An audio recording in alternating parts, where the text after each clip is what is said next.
Almost 3 in 10 adult men aged 18 have experienced anxiety about body image issues. These thoughts can potentially cause bigorexia or muscle dysmorphia.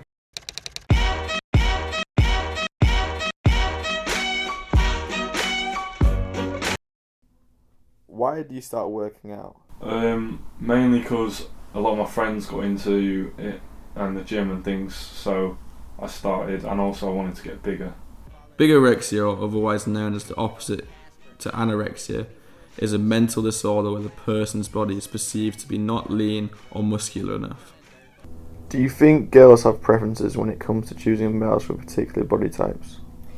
Yes, I think there's a lot of stigma around having a smaller boyfriend. For females, we choose on a majority basis to have a bigger boyfriend, and especially over social media you definitely see it idolised to have a bigger, stronger boyfriend. I think it's because over like the last decade or something it's definitely become more prevalent that men with bigger muscles who are taller are what women want because it's viewed as more masculine, more manly.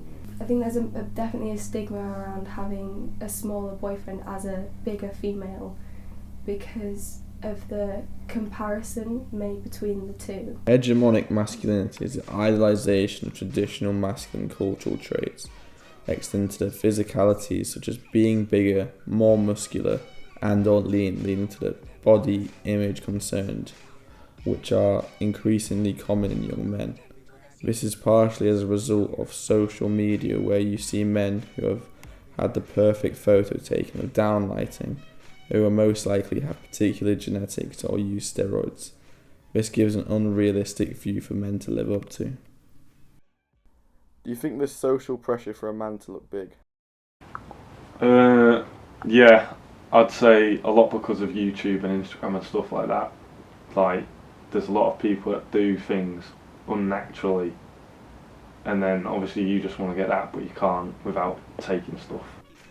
These distorted views can cause preoccupation with becoming overly muscular and or lean, often leading to dangerous habits such as excessive weight training, restrictive dieting, the use of substances such as anabolic steroids, all of which can lead to anxiety and depression. Have you ever been insecure about your body? I'd say I did probably used to be, but less so now. I've started going. Yeah, just seeing progress helps.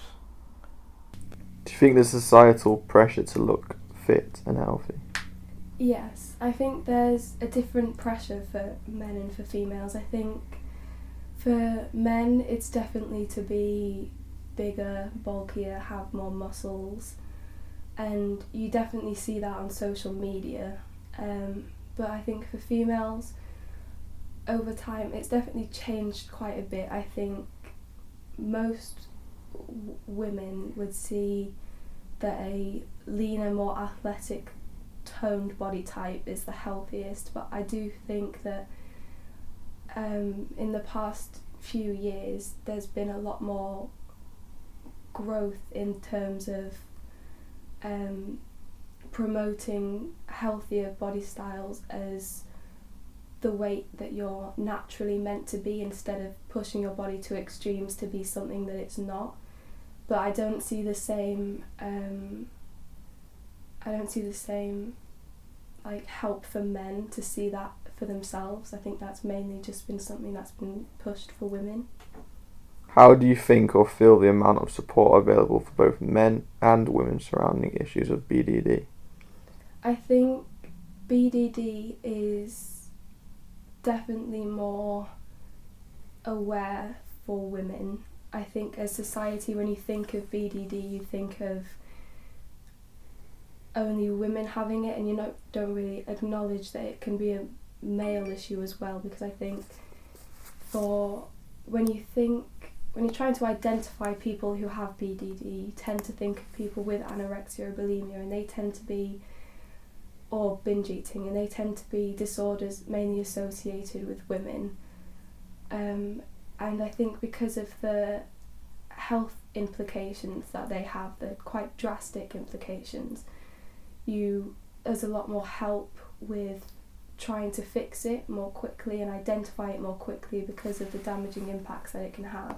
But I think for men there's less of that, because men, and especially teenage boys, they tend to develop muscle dysmorphia, which isn't as widely recognised because it's seen as just trying to become fit and healthy, which isn't seen as damaging in any way. And I think that there's more availability for women to speak up and get help and raise awareness for their disorders or their feelings towards their body. So there's the I Weigh movement, which was created, and that's for women. And there's a lot more platforms for women, and there's been a lot more movement for female dysmorphia, like body dysmorphias. Whereas I think men are more self-conscious to speak up about those sort of issues that they have.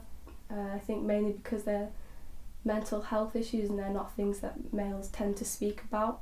So I think as a society there's more available to women in terms of help, and I also think there's more in terms of being able to identify those who need help for women, and there's definitely less for men.